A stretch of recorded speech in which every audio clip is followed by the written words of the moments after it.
Bom dia. Depois desse sustinho, vamos começar. Primeira coisa, quero dizer o seguinte.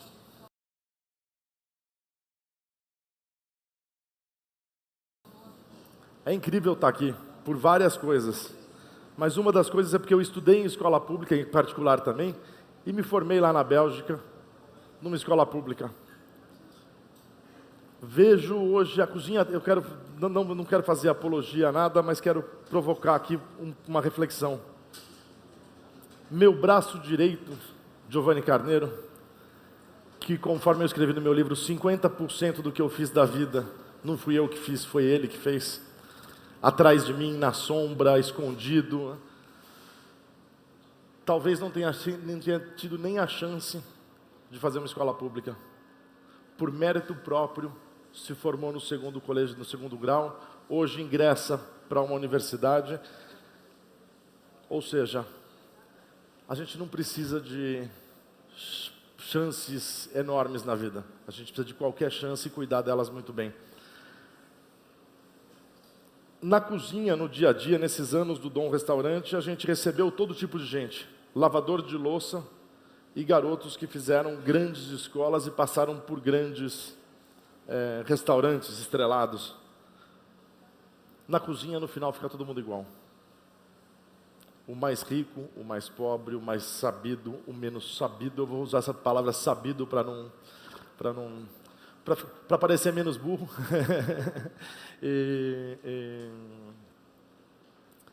Para falar que no final o que vale dentro de uma cozinha é uma atitude, é uma dedicação, é uma devoção. São horas e horas cuidando de pequenos detalhes que muitas vezes não estão presentes, pelo menos à vista da gente. Eu vou começar essa aula fazendo 2 menus completamente opostos. Eu vou fazer muitas receitas. A gente vai fazer uma média de 23 receitas agora, ou seja, eu vou finalizar 23 receitas. Eu vou botar os pratos aqui na frente porque eu também tenho uma historinha. Primeira receita que eu vou mostrar são 3 receitas do Dalvidito. Quem é o Dalvidito? O Dalvidito é um segundo restaurante que eu tenho. Por que é que eu tenho um segundo restaurante? Todo mundo fala, chefe, tem que fazer segundo restaurante para ganhar dinheiro. Qualquer um que tem um segundo trabalho faz para ganhar dinheiro. Ninguém faz nada para... A gente trabalha para isso. Se meu objetivo fosse ganhar dinheiro só com o Dalvidito, provavelmente eu já teria falido. Eu não acredito em trabalhos que a gente faz só para ganhar dinheiro. Eu acredito em trabalhos que a gente põe um compromisso. O compromisso me leva à busca da excelência. A excelência talvez me traga um pouco de dinheiro. Se não trouxer um pouco de dinheiro, eu garanto para vocês que a honra e a alegria de fazer um trabalho e realizar é maior do que ganhar dinheiro. Então acho que esse é o primeiro compromisso que a gente tem que ter. O Dalvidito nasce de uma cozinha de todo dia, daquela cozinha de mãe. Quando eu abri o Dalvidito, eu passei um momento muito difícil, foi muito criticado, muita gente não entendia o que a gente estava fazendo. Graças a Deus nós demos a volta por cima. Não somos melhores que ninguém, mas assumimos o compromisso e honramos esse compromisso de trazer, não uma cozinha tradicional brasileira, porque eu entendo que as cozinhas tradicionais brasileiras estão muito bem representadas. Mas principalmente quando a gente abriu o Dalvidito, um pouquinho antes, aquela cozinha de mãe, aquela cozinha de cada dia, nós vemos muito pouco em restaurantes. Na Itália se vai a restaurante comer comida que a avó faz, a mesma receita. A diferença do bom, do muito bom e do excepcional vem da repetição, da execução, da exaustiva repetição de uma receita. Vou exemplificar isso de uma outra maneira. Na família italiana, quando a mama cozinha, é um momento especial. Mas quando a nona cozinha, esse sim é o grande momento. O que a nona faz a mais que a mãe? Ela só fez mais vezes, provavelmente a mesma receita. Parte da expertise máxima não vem de fazer uma receita, mas sim de repetir uma receita exaustivamente. A primeira coisa que eu fiz aqui é uma coisa muito simples, é um polvinho vinagrete. É o que todo mundo gosta de tomar com uma caipirinha, é uma bobagem. Tem segredo essa receita? Não. Tem pequenos truques dessa receita? Sim. Qual é o truque desta receita? Como cozinhar um polvo. Meu Deus do céu, tem 30 técnicas. Hoje em dia, na internet, é grátis. Dá um Google. Não tem dificuldade. O que é que nós fazemos que poucas pessoas fazem e que é o que a gente muitas vezes não publica, ou até publica e as pessoas não leem ou não dão atenção a essa parte? Quando você cozinha um polvo, cada um cozinha de uma maneira, não existe uma maneira certa, existe a maneira que você melhor se encontra. No nosso caso, uma cebola, água, um pouquinho de sal, uma folha de loura, só. Coloca o polvo e vai até ela ficar quase ao ponto. Para isso a gente vai furando, vai testando, a experiência nos ajuda. A primeira vez é mais difícil, a segunda, a terceira vai ficando mais fácil. Normalmente as pessoas cozinham o polvo, resfriam o polvo e guardam na geladeira. Este é o passo que eu não gosto. Por quê? Porque o polvo tende a ressecar. O que a gente faz para o polvo não ressecar? Quando eu furo ele, ele está quase ao ponto, eu tiro aquela panela do fogo, sem tirar ele de dentro da água de cozimento, e deixo ela voltar à temperatura ambiente. Uma vez que ela chegou à temperatura ambiente, ela vai para a geladeira. Eu só vou abrir e picar este polvo no último momento antes do serviço. Ok? Este é o único segredo que tem essa receita. Azeite, sal, pimenta do reino, tomate, salsinha, hortelã e coentro. Nada demais. Segunda receita. Essa receita que eu adoro. Macarrão com feijão e linguiça. Quem nunca? Quem nunca? Como é que faz essa receita? Feijão daquele que a gente guarda na geladeira. Sabe aquele feijão quando você faz bastante, guarda um pouquinho na geladeira? Aquele lá. Ok? Não é sobra. E essa é uma coisa que nós vamos tocar no final da aula. Sobra, resto, lixo. Mas é o feijão que você guarda na geladeira. E é correto fazer isso. Por quê? Porque demora muito fazer feijão, porque você gasta muita coisa. Então você vai fazer, em vez de fazer um pouquinho, faz um tanto, guarda na geladeira. Aquele feijão que você pega na geladeira, uma linguiça que você goste, pica essa linguiça, puxa com um pouquinho de alho e azeite até ela dourar bem. Presta atenção, até ela dourar bem, porque eu quero que ela doure bem.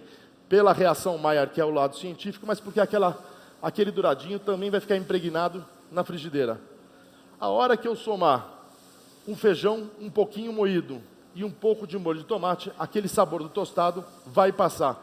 Põe um pouquinho de orégano, salteia, salsinha fresca, está pronta a segunda receita. E aí minha mãe fazia pudim de leite, que todo mundo faz. Como a gente era 4 irmãos, morava 2 tios na minha casa, mais meu pai e minha mãe, não dá para comer pudim. Todo mundo comia um pedacinho. Como eu era um dos filhos menores, eu comia um pedacinho proporcional à minha idade. Então eu tenho um trauma de infância, eu fiz um pudim gigante, sirvo no Dalvidito, que é uma porção que não é individual, dá para ser dividida. Ok. Por que eu fiz esses 3 pratos? Para falar para vocês o seguinte. Nós trabalhamos com uma coisa limitada, que é um estômago humano. Comer bem não é se entupir, ficar passando mal. Uma pessoa normal come esse tanto de comida, que é bastante, ok? Não é pouca comida que eu tenho aqui. Daqui para frente eu começo a fazer o menu do Dom Restaurante.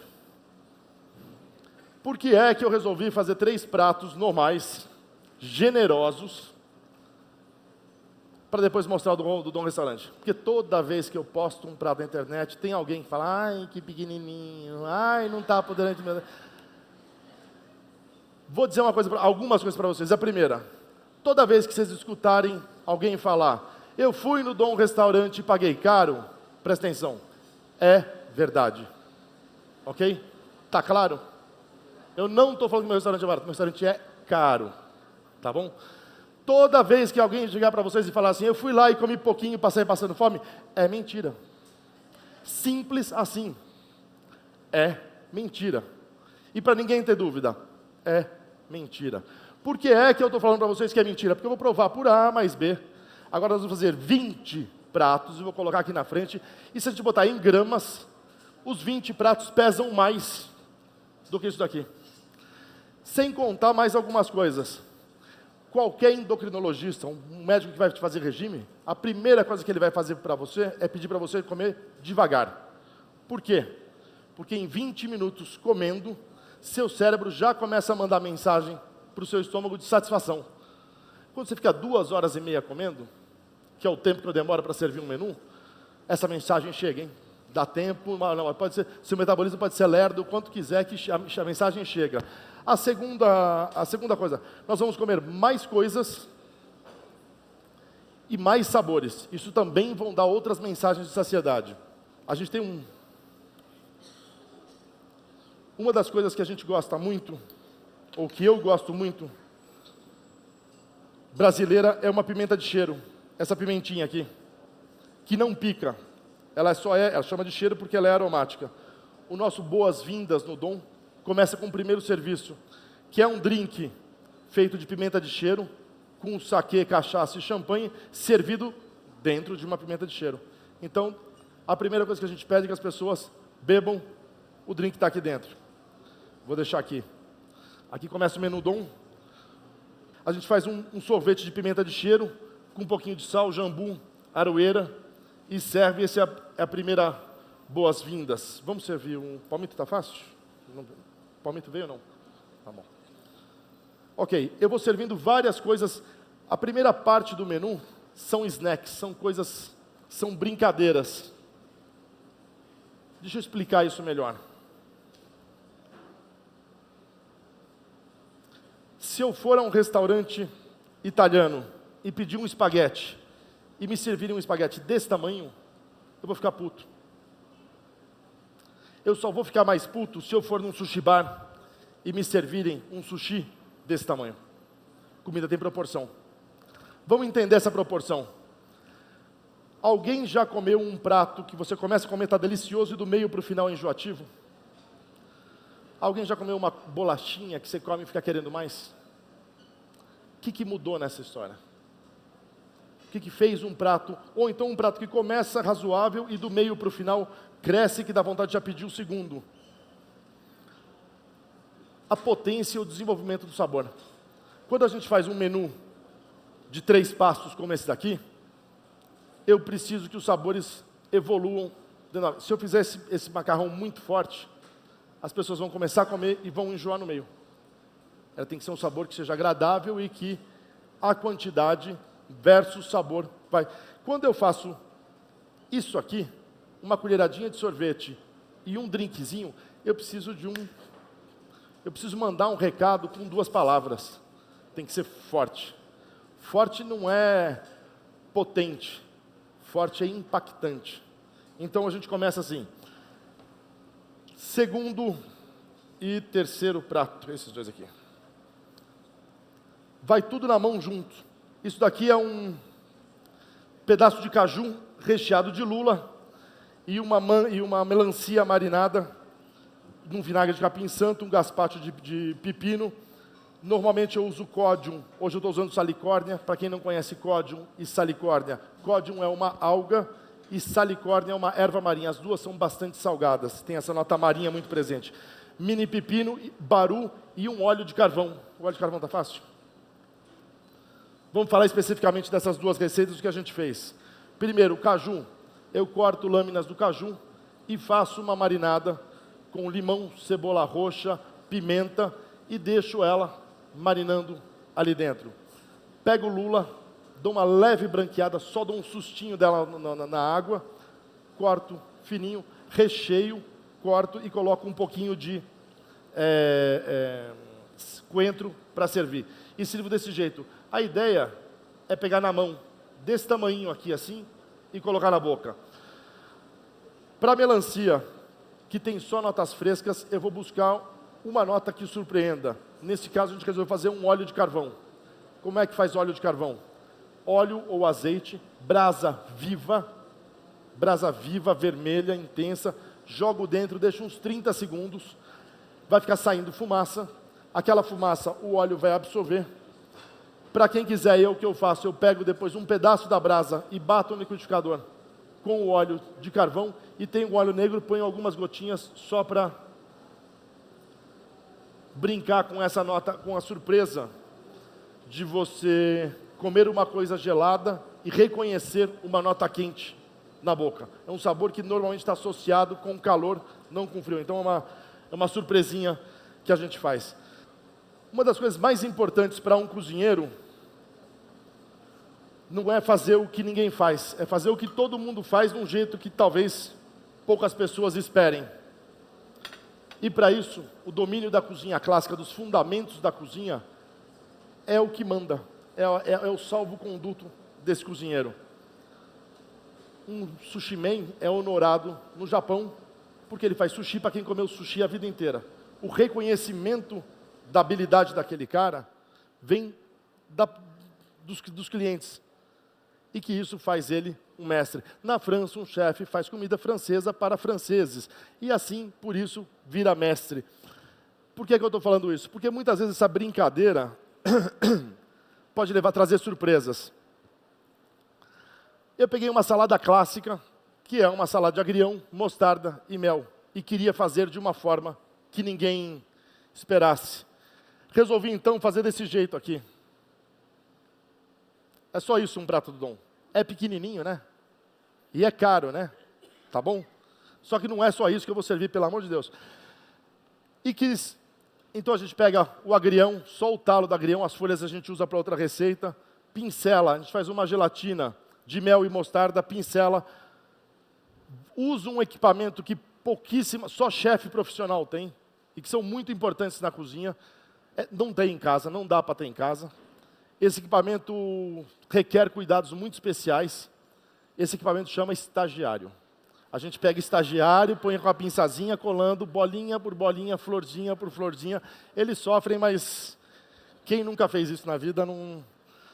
E a gente faz esse tipo de apresentação aqui. Dá para entender que ele está quase flutuando? Existe uma... Como é que a gente faz isso? Eu pego um papel filme normal e estico bem esticadinho, só para vocês entenderem, ó. Dá para ver?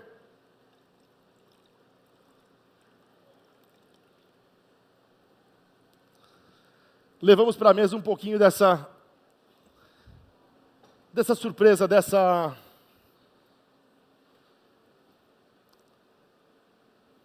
toquezinho de humor. Por que a comida tem que ser tão séria? Por que você não pode tocar numa coisa e causar dúvida e dar risada? Ou até odiar? O primeiro conceito da arte é causar emoção. Apesar de não entender que a cozinha seja o estado puro da arte, eu acredito que ela tenha expressão artística. E por isso provocar ou surpreender é parte da comida. Essa aqui é uma outra coisa que eu fiz e que a gente adora. Biscoito de polvilho, aquele biscoito de polvilho que todo mundo conhece, com manteiga e botarga. Duas coisas que a gente usa aqui. A primeira, uma técnica espanhola, quem fez foi o Albert Adrià, que é fazer uma massa de biscoito de agrião, de biscoito de polvilho, desculpa, com um pouquinho, a gente soma um pouquinho de castanha do Pará, coloca num sifão de chantilly. Daquele sifão, eu ponho num copo descartável de água, coloco 1 minuto no micro-ondas, assa, e eu faço um biscoito com uma textura ainda mais leve. A combinação da botarga e da manteiga é um grande clássico. Por que é que eu resolvi usar botarga? Eu não quero cometer um exagero, mas eu seguro para dizer para você o seguinte, que mais de 50% da botarga produzida na Itália hoje sai de Itajaí. E que uma das melhores botargas do mundo é produzida no Brasil. O que é botarga? Ovas de tainha secas e curadas. Okay? Ela não é defumada, ela só é num processo de sal e depois uma seca rápida para transformar uma das mais importantes iguarias da cozinha, uma coisa que a gente adora. Eu tenho aqui 2 receitas que nós vamos finalizar. Uma, um grande clássico do Dom. E outra... Tá bom. Essa aqui são 2 ostras. Uma fria. Como é que eu fiz? Só abro a ostra, limpo ela bem. Põe um pouquinho mais. Vou temperar ela com um pouquinho de sal e uísque. Vou colocar por cima um pouquinho de sorvete de cupuaçu. Tá bom. E um desidratado de manga. É uma ostra quente e uma ostra fria. Eu sirvo as 2 juntas. Às vezes eu sirvo só uma, depende do dia. A outra eu pego uma ostra, quebro um ovo, coloco água da ostra dentro daquele ovo para buscar uma nota marinha, não precisa colocar sal. Molho ela e empano ela com uma farinha de pão brioche.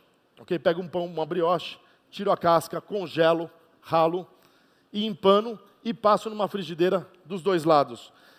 Sirvo ela com uma mistura de 4-1, 4 partes de azeite para 1 de shoyu, ok? Coloco no fundo 2 gotinhas de pimenta, tapioca ou sagu marinado com água da ostra e limão e ovas de salmão. E aí vai mais 2 receitas.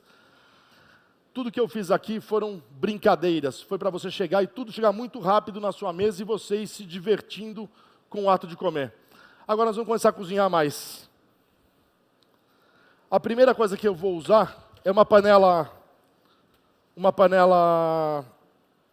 portuguesa que chama cataplana. Alguém já ouviu falar de cataplana? É isso aqui, como se fossem 2 woks. Qual é a vantagem dessa panela? Ela consegue concentrar sabor, ela é quase um papiote que você pode abrir e fechar. Só que aqui nós inventamos uma nova função para ela, que é a defumação. Ou seja, eu coloco serragem de madeira, nesse caso madeira brasileira, a gente está usando um cedro rosa, direto no fogo, uma grelha em cima, pego uma barriga de cavalinha, na verdade hoje carapau, e ponho para defumar por mais ou menos 3 minutos. Aqui eu tenho um purê de cebola roxa e uma mandioquinha. Vamos ao purê de cebola roxa primeiro. Eu vou pegar e vou colocar vinagre, cebola roxa, sal, um pouquinho de pimenta. Vou deixar isso em temperatura ambiente, marinando. Eu quero que o primeiro cozimento aconteça a frio, ok? O limão, o vinagre vão ajudar a cozinhar a cebola. A segunda coisa, vou passar no liquidificador e daí vou cozinhar em fogo muito baixo. Por que em fogo muito baixo? Porque senão eu vou perder a cor. Eu quero esse purê rosado. Então, para isso, para quem errar um pouquinho a proporção, você tem sempre a possibilidade de consertar ou trazer para o ponto desejável esse purê com goma xantana. Todo mundo sabe o que é goma xantana? Quer que eu explique? Não. Goma xantana é uma coisa que usa em panetone, por exemplo. Okay? Se vocês olharem panetone, tem goma xantana. Por que é que tem goma xantana em panetone? Vamos lá. É uma bactéria, ok? Usada muito na indústria de alimento. Toda vez que você coloca ela e ela tem agitação, ela é um agente espessante. Ela deixa tudo mais denso. Por que é que tem no panetone? O panetone, para ele ter aqueles alvéolos grandes e ser uma massa bastante elástica, ela tem que ser uma massa bem hidratada. Ela tem que ter uma proporção de água grande, ela é uma massa muito leve. Quando você põe fruta cristalizada numa massa muito leve, o que acontece com a fruta cristalizada? Vai tudo para o fundo. O que é que pode fazer você cortar aquele panetone e ter fruta cristalizada em toda a fatia? Densidade. Você não altera o sabor, altera só a densidade e consegue assim. O que eu fiz aqui? Se o seu purê ficar muito líquido, põe goma xantana, não precisa ser a quente, pode ser com um daqueles hand mixer, põe azeite, vamos, tá pronto? Tira lá, abre ela.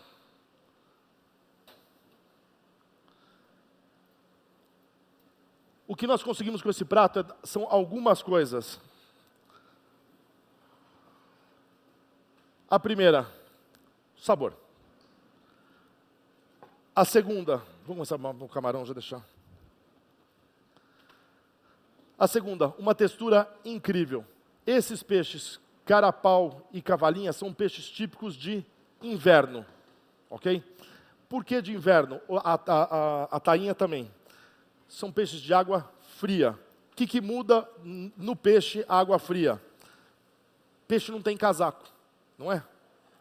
Como é que ele se esquenta? Gordura. Ok? Se eu subir demais a temperatura durante o cozimento, o que vai acontecer com aquela gordura? Vai derreter e vai sair. Se eu cozinhar em baixa temperatura, usar pouca temperatura, e, neste caso, um cozimento que ainda ajude a trazer sabor, o que acontece? Textura incrível. Há alguns anos a gente já vem trabalhando bastante peixes azuis. O que são peixes azuis? Sardinha, cavalinha, anchova, tainha. Por que é importante usar esses peixes? Eu uso outros peixes, mas nós, nos últimos anos, nos dedicamos bastante a este tipo de peixe. Primeira coisa, é barato. Ok? Segunda coisa, pouca gente quer usar. Alguns restaurantes japoneses usam esse tipo de peixe. Mesmo assim, poucos. A maioria só usa aquele salmão e um pouquinho de atum de qualquer qualidade. Existe um fato. O mar não é um recurso inesgotável.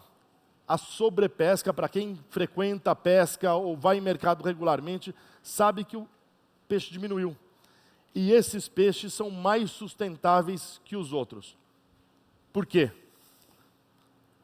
A sardinha, a anchova principalmente, não tem estação de reprodução. Ela praticamente reproduz o ano inteiro. O que é que faz ela reproduzir? Toda vez que ela estiver nadando numa região, ela fala, opa, aqui tem pouca anchova, aqui tem pouca sardinha, eu vou aproveitar e vou reproduzir. Ou seja, são peixes que, por serem base da cadeia alimentar, são muito mais oportunistas. Porque eles precisam alimentar o mar, eles sabem que eles vão ser muito predados e para a espécie continuar existindo, muita produção de ovo. A garopa, o próprio atum, algumas espécies de atum, não todas, alguns peixes, está saindo uma lista, uma revisão de uma lista, não sei se vocês aqui acompanham o mercado de peixe, teve alguns peixes que estavam proibidos, ou estão proibidos, como o badejo de garopa nesse momento. Está confuso, enfim, para quem quiser saber da história, vale a pena dar uma acompanhada. Esses peixes, além de tudo isso, são deliciosos e pouco usados, então vale a pena conhecer um pouquinho mais.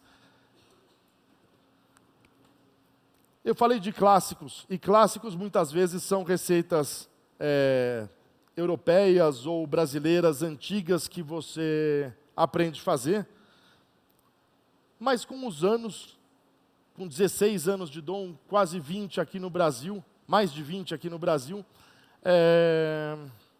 quase 30 de profissão, a gente vai fazendo receitas que de tanto usar, elas acabam virando marcas do nosso trabalho. Então eu não quero cometer um exagero, mas eu quero apresentar um prato que é muito marca do Dom, talvez um clássico do Dom, que é, hoje a gente está usando pirarucu, com tucupi e tapioca. Além de ser um prato que está sempre muito presente no Dom, eu quero contar para vocês um pouquinho desse prato. Primeira coisa, ele é feito de, basicamente, 2 ingredientes. Quais são esses 2 ingredientes? Mandioca e peixe.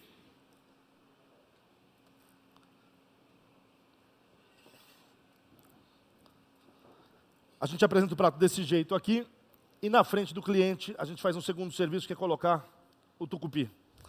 Vamos voltar nos 2 ingredientes. O peixe está aí, todo mundo sabe. Da carcaça do peixe eu faço um caldinho de peixe e somo o tucupi. O que é tucupi? Subproduto da mandioca, ok?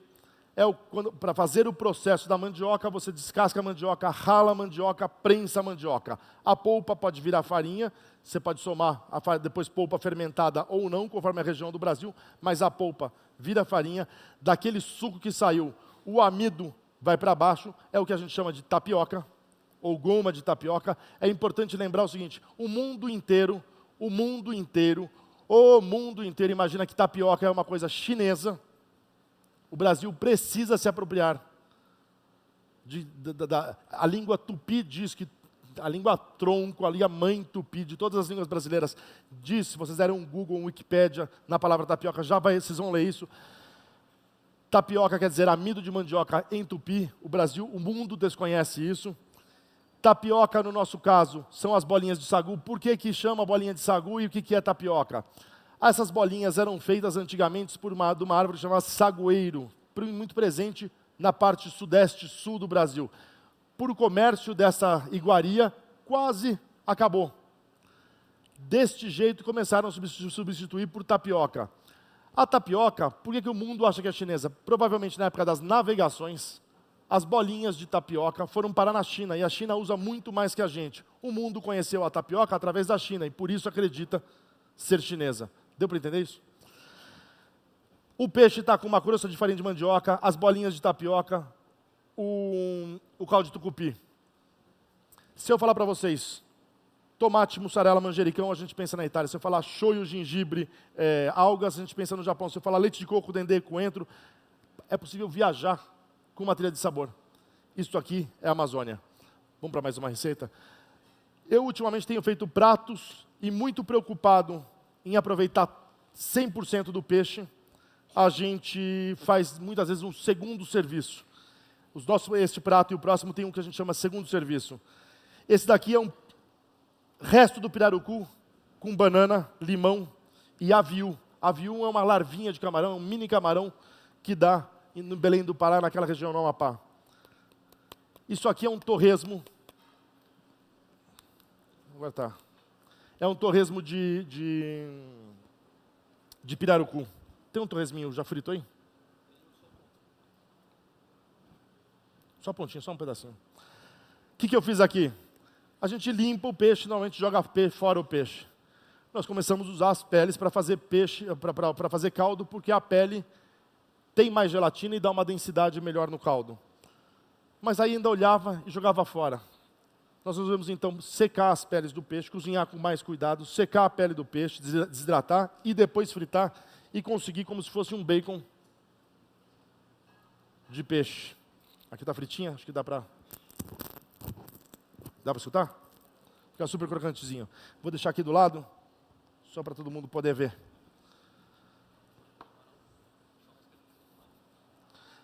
Tem uma receita brasileira que eu adoro, que é camarão na moranga. Todo mundo conhece. Pega um camarão, marino ele, faça uma marinada leve, um pouco adocicada, grelho ele numa churrasqueira, ok? Sirvo com castanha do Pará ralada, vários cítricos, tangerina, limão cravo, limão siciliano, limão normal, laranja, hortelã e o camarão levemente queimado. E a gente jogava fora a cabeça do camarão. Em vez de fazer camarão na moranga,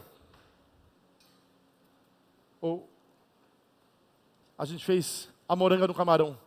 Eu pego a cabeça, só para vocês saberem, todos aqueles salgadinhos que vocês comeram na vida com gosto de camarão, todas as coxinhas baratinhas ou salgadinhos de frituras de camarão que vocês comeram que não custava barato. Fala, fui em tal lugar, é tudo baratinho, é feito de cabeça de camarão, tá? Sabe aquele camarão que você fala assim, aí tem cocô, eu vou jogar fora, que é nojento? Então, era isso que eles comiam, tá?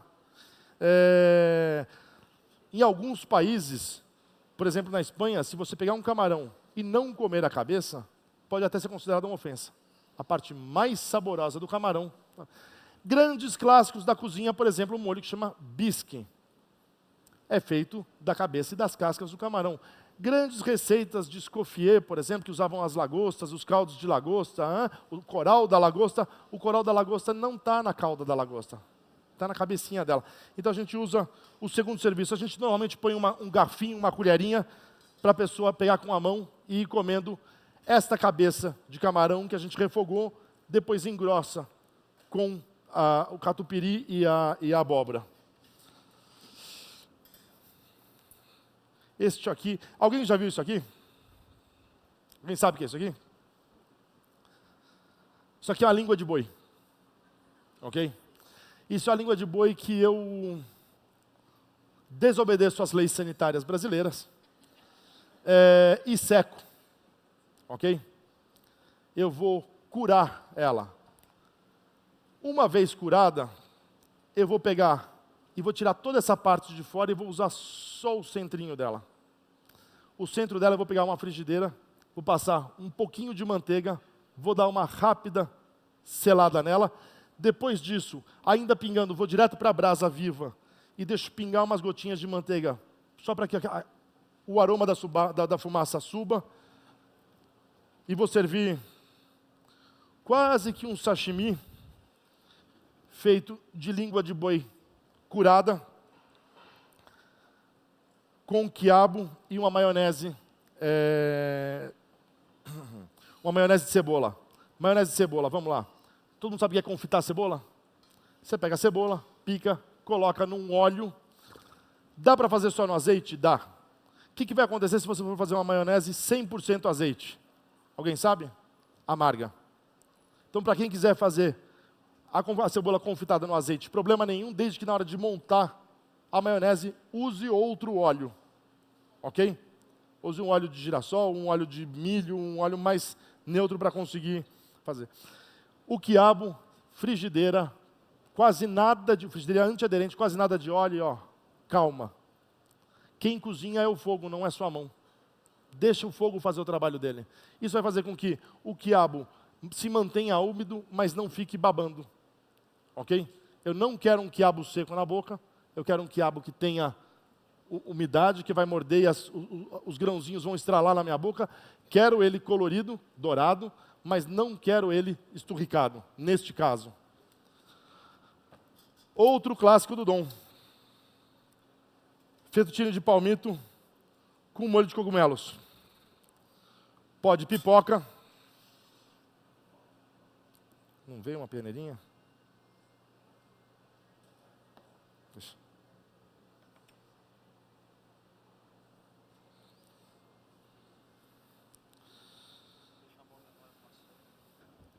A primeira vez que eu tentei fazer pó de pipoca, eu fiz uma pipoca e bati no liquidificador. Comi, estava incrível. Depois de meia hora estava merda. Por quê? Umedece, perde a textura. Aí eu lembrei dos peruás. Sabe aquela pipoquinha que você... aquele milho preto que não abria e que é duro no dente, mas é muito mais saboroso, é o mais gostoso da pipoca no final.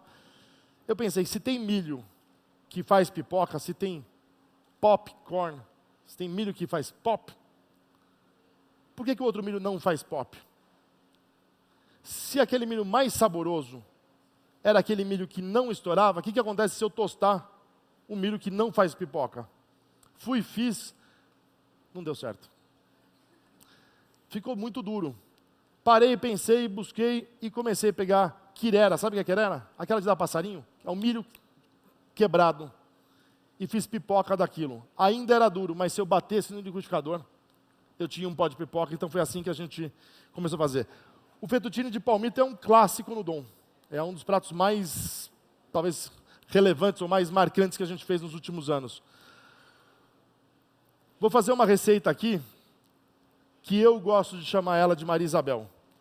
Conforme a região do Brasil vai falar, isso não é Maria Isabel, isso é arroz de capote. Maria Isabel tem que ser com carne seca. Esse talvez seja o maior problema do Brasil. Um país com dimensão de um continente e a falta de padronização de receitas tradicionais. Vatapá vem da onde? Da Bahia está errado. Porque no Pará também tem. Essas são coisas sensacionais que a gente tem que imaginar. Existe um receituário brasileiro espalhado. Da onde vem maniçoba? Está errado. Tem no Pará, mas tem no Recôncavo Baiano. Recôncavo em volta de Salvador, tá? Ali também ocorre a maniçoba e é gêmea da maniçoba que tem no Pará. É muito mais gostosa do Pará. Se eu não fizer isso, Paulo Martins me briga comigo. Para quem não sabe, essa é a Joana e a Dani, as filhas do Paulo Martins. Vamos fazer a salva de palmas para o Paulo, porque é um cara que merecia...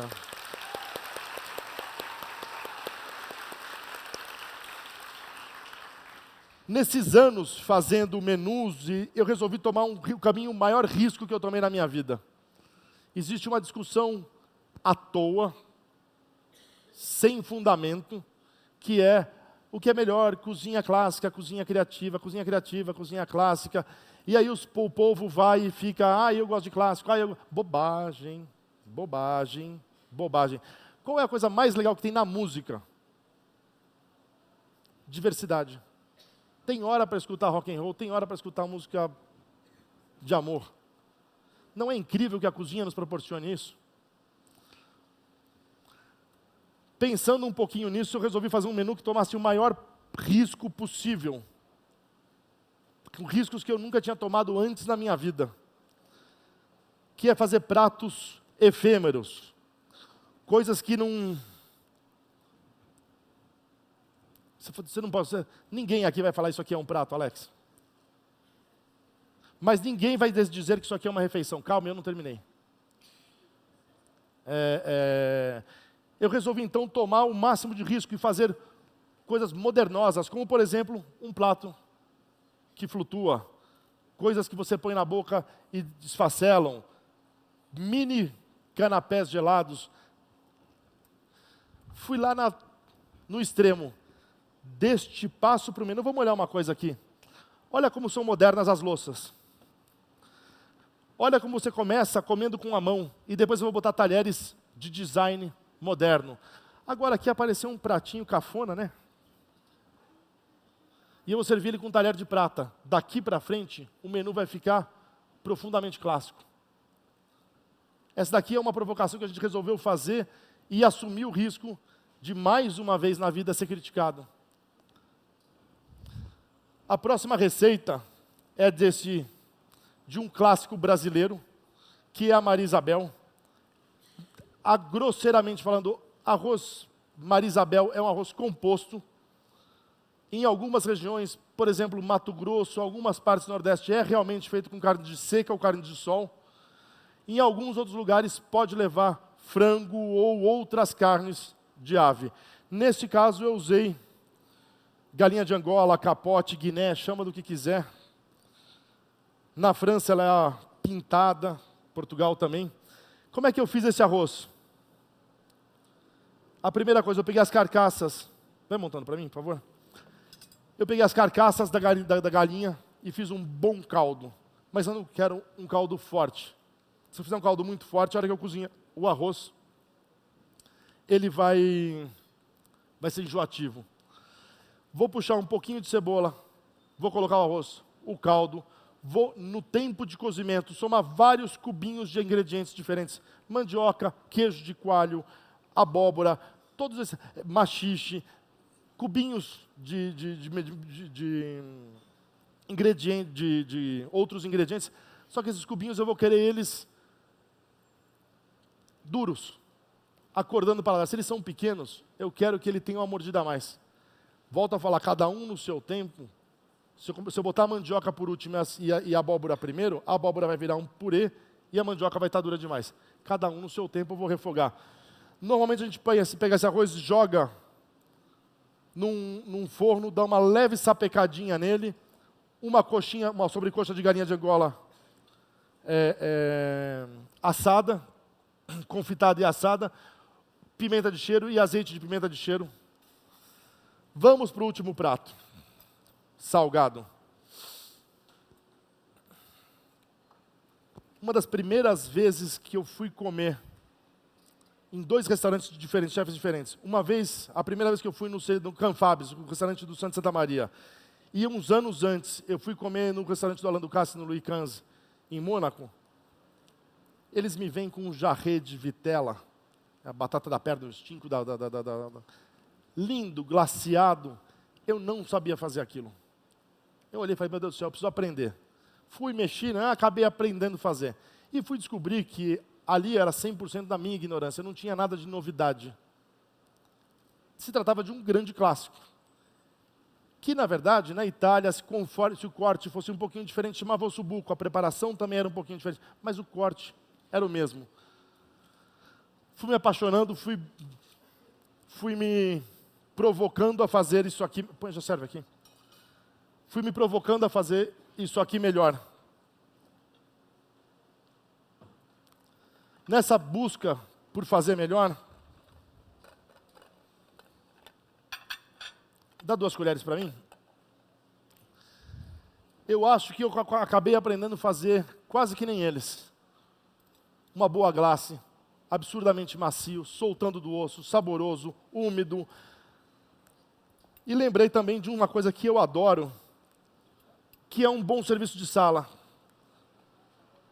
O garçom chegar à mesa e apresentar um prato para você, com gestos elegantes que eu não vou conseguir fazer perfeitamente agora. Vem, tira um pedaço da carne, dá um banho na carne, limpa para não pingar, coloca ao lado. Com uma elegância ímpar, coloca um cordão de molho e serve um prato. Até agora, eu tenho um prato profundamente clássico, não é isso? O que tem de profundamente brasileiro nesse prato e qual é a intervenção que a gente fez? Primeira coisa, esses verdinhos são as ervas brasileiras. Jambu, coentro, chicória, alfavaca, pimenta de cheiro, que vão trazer uma demi-glace, um molho clássico, uma outra nota de sabor. E aqui, munguzá, ou milho branco, ok? Então, ao invés de fazer uma polenta, eu fiz um munguzá. Aliás, eu acho uma sacanagem chamar polenta. Ela devia chamar quirerinha, ela devia chamar angu.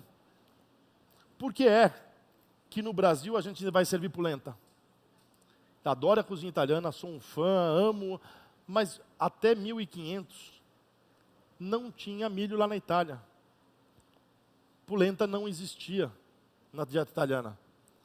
Depois que as Américas foram descobertas e mandam uma série de ingredientes, por exemplo, a cozinha italiana, além do milho, desculpa, o tomate, ou seja, não tinha tomate na Itália, não tinha milho na Itália, ou seja, a cozinha italiana não tinha molho de tomate, muito menos.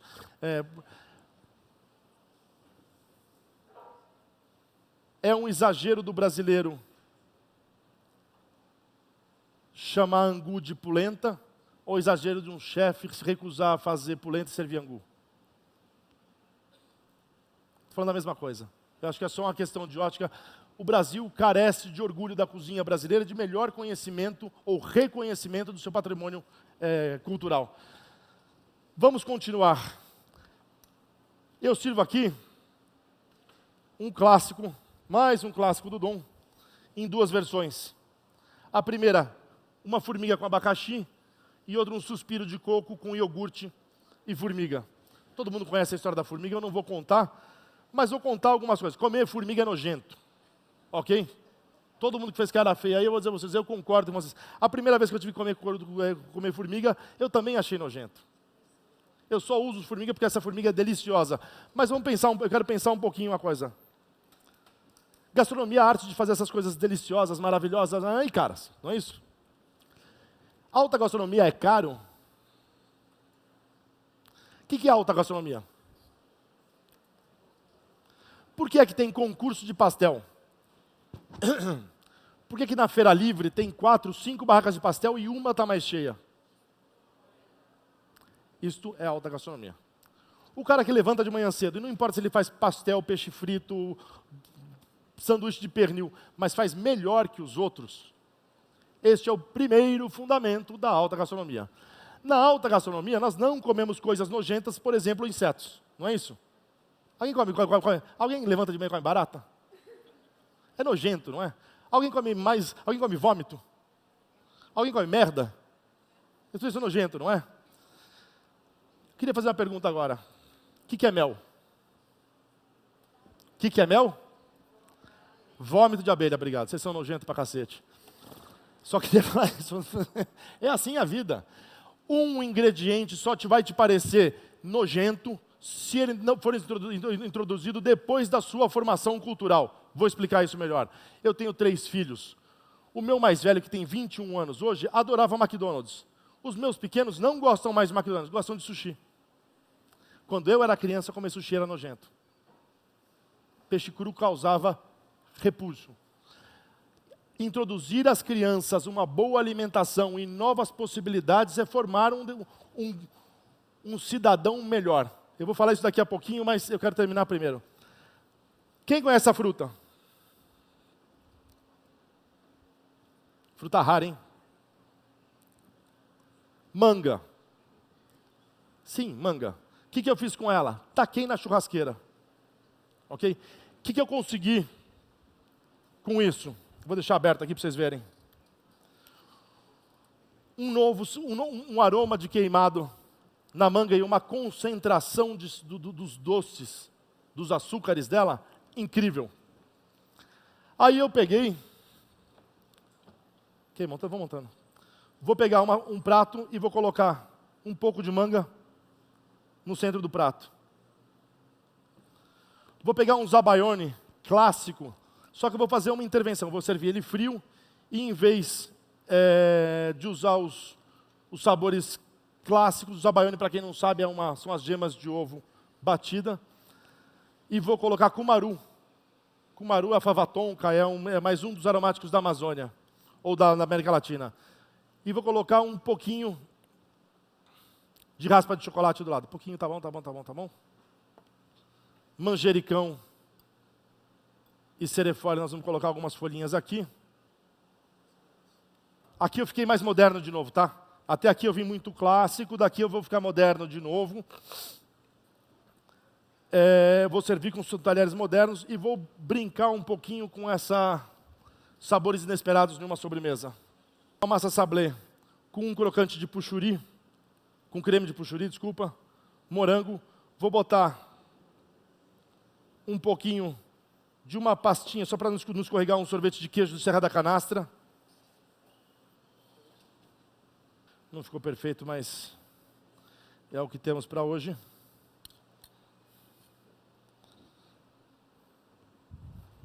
E vou fazer nossa última sobremesa, sempre terminando na frente do cliente. Puxuri, queijo da Serra da Canastra e calda de morango.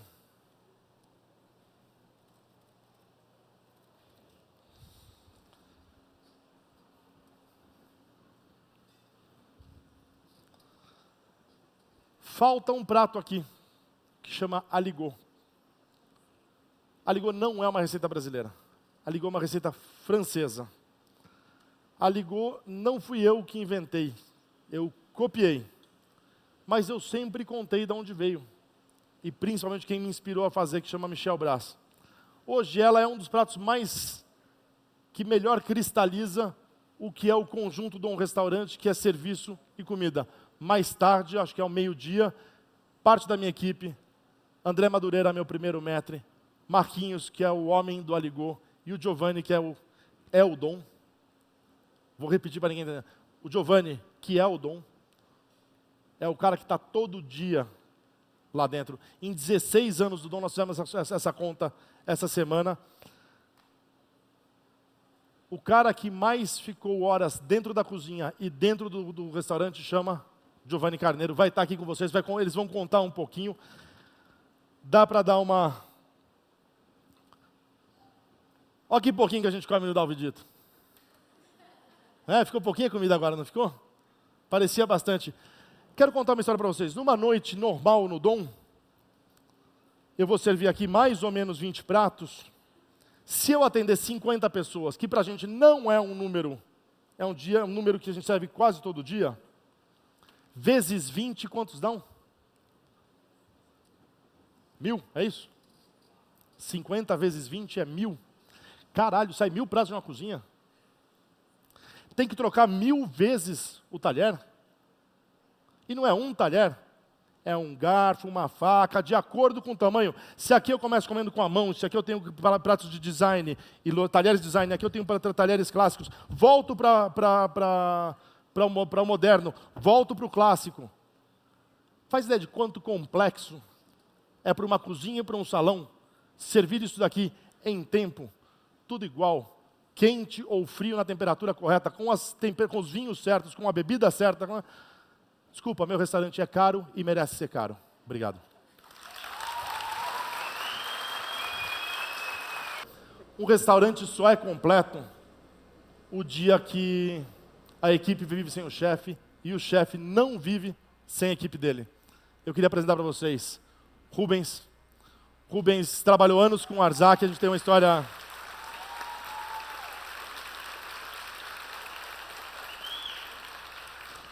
O Rubens tem uma história divertida, que ele trabalhou muitos anos com o Arzac ficava falando, me ligava e falava, agora você tem que pegar um menino que trabalha comigo, ele é brasileiro, ele quer trabalhar com você. Eu falava, tá. Depois de umas 20 ligações, eu resolvi contratar quem era o cara, e é um puta cara, eu queria pessoalmente bater uma palma pra esse cara aqui. O Brasil é o maior celeiro de jovens chefes do mundo, ok? Eu desafio qualquer pessoa neste mundo a encontrar outro país com chefes já trabalhando, já com os seus restaurantes funcionando, com a diversidade e com a qualidade que o Brasil tem. O Brasil não sabe promover a nova geração de cozinha que já está trabalhando, já estão com seus restaurantes ou ainda estão trabalhando em restaurantes de chefes renomados, escondidos ou na sombra de um cara importante. Esse cara aqui é o cara que inventou aquele pirarucu com banana e aviú. Isso é um caboclo, manauara, arretado, foda, guerra.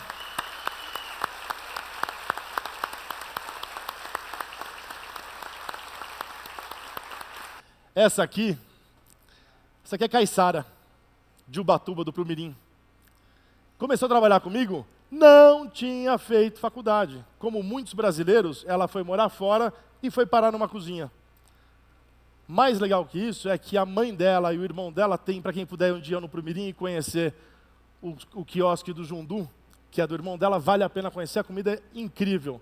A Maria hoje é uma das nossas subchefes, esses 3 são a linha de frente.